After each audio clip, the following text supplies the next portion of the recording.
Let the midnight special shine a light on me. Let the midnight special shine a light on me. Who else thinks that song should have been in the movie? Hi, I'm Tyler, and I'm here to let you know that Midnight Special is No Perfect Movie. So in Midnight Special, Michael Shannon plays a father named Roy, and he goes on the run with his son Alton because Alton has these very strange psychic powers that have government agents, as well as religious fanatics chasing after him, because they have their own predetermined beliefs over what Alton's powers can do. Jeff Nichols' direction in this movie makes Midnight Special feel very grounded for a science fiction movie, and he does this by having things like car chases and shootouts shot and choreographed in a very realistic fashion. And considering the smaller budget this movie has, the CGI looks more fluid, more detailed, and more photorealistic than a lot of larger budget movies. And the cinematography moves very swiftly. There's this one shot where it looks like it's a POV shot of a car on a road, but then it rises up and it turns into more of a helicopter point of view shot, and it all looks very swift and very beautiful. Nichols also knows what to reveal about a character's past, when to reveal it, and how to reveal it to the audience.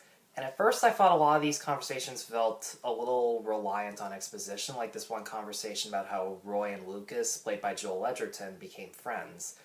But then I thought about it, and I realized that a lot of these things were visually hinted at earlier, and hearing these facts rather than seeing them, like when Adam Driver hears witnesses talking about what they think of Alton's powers, it really adds to the overall mystery of the movie, and it keeps the audience having as much knowledge as the other characters have.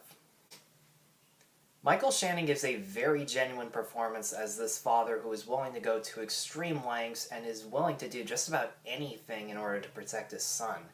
And while it makes sense that he wants to keep Alton away from this cult as well as from the government, you can understand why he would go to them in the first place in order to look for answers as to why his son is the way he is. And it also makes sense why Alton's mother, who's played very well by Kirsten Dunst, by the way, would leave due to religious disagreements, but would also regret not being able to take her son with her.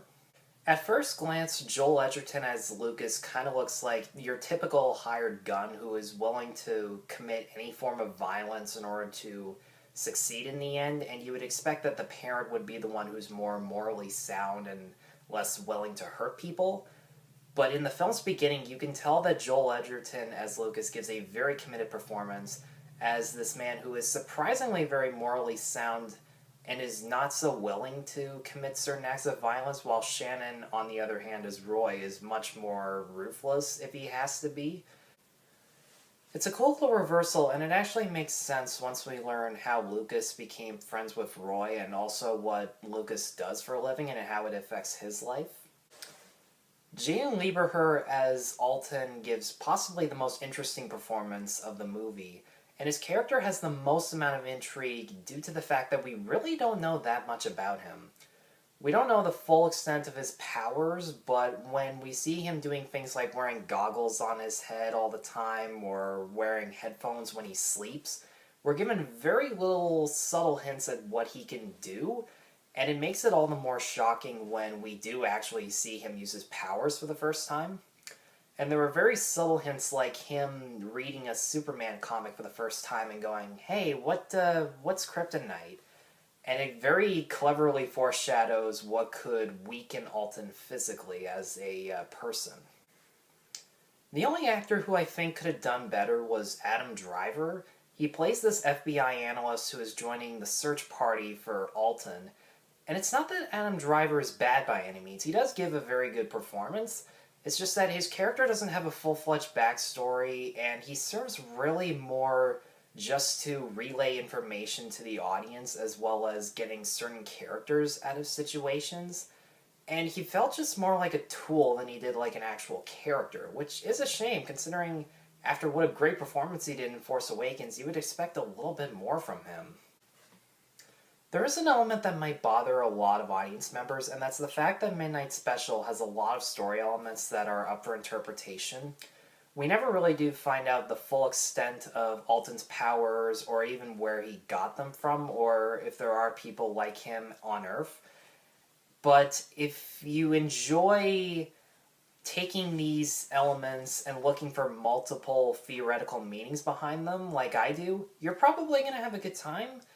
But if you're looking for a complete and full resolution by the end of the movie, you're probably going to be disappointed.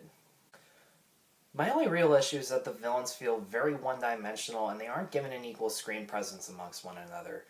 There are these two cult members who are sent by their leader to capture Alton, and without giving anything away, towards the third act, they completely disappear, and just out of nowhere, the government agents become more of the villains. And there isn't one amongst them who is in it enough, or is even given enough of a motivation to be considered a villain. And even the cult leader disappears right after he's interviewed by Adam Driver. And this kind of matters because they are the ones who are leading the chase against Alton and his parents and Lucas. So it is kind of essential to have villains with fleshed out backstories and identifiable motivations. Midnight Special has very good performances from its main cast, a very grounded atmosphere for a science fiction movie, and a lot of things that audience members can interpret and have fun with if that's what they're into.